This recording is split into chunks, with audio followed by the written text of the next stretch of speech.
Ibn al-Qayyim, qu'Allah lui fasse miséricorde, dit que le mot tristesse ne figure pas dans le Coran, si ce n'est dans une forme d'interdiction ou pour le contrecarrer. Et la raison en est qu'il n'y a aucun avantage d'avoir de la tristesse dans le cœur. La chose la plus chère à Shaitan est de rendre l'esclave croyant triste en l'emmenant hors du chemin. Le prophète sallallahu alayhi wa sallam a cherché refuge contre la tristesse auprès d'Allah subhanahu wa ta'ala. Ibn al-Qayyim dit: la tristesse affaiblit le cœur et diminue la détermination et la volonté d'aller de l'avant. Il n'y a rien de plus aimé à Shaitan que la tristesse d'un croyant.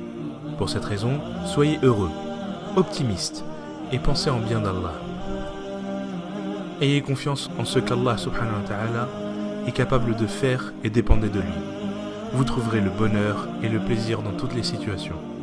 Ibn al-Qayyim dit: ne gâchez pas votre bonheur avec le sentiment d'inquiétude et ne ruinez pas votre esprit avec le pessimisme.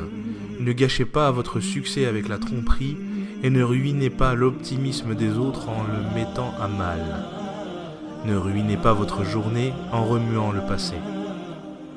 Si vous pensez à votre situation, vous trouverez qu'Allah subhanahu wa ta'ala vous a donné des choses sans que vous ayez eu à le demander.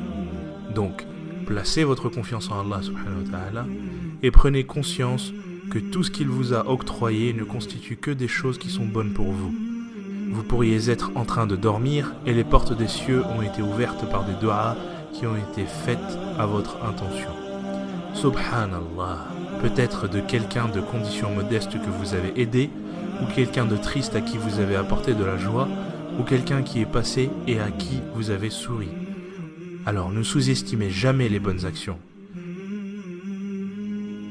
Un des pieux prédécesseurs a dit: je fais des du'as à Allah subhanahu wa ta'ala pour quelque chose que je veux, et s'il me la donne, alors je suis heureux une fois, et s'il ne me la donne pas, alors je suis heureux 10 fois, parce que dans le premier cas, c'était mon choix, et le second était le choix de Dieu.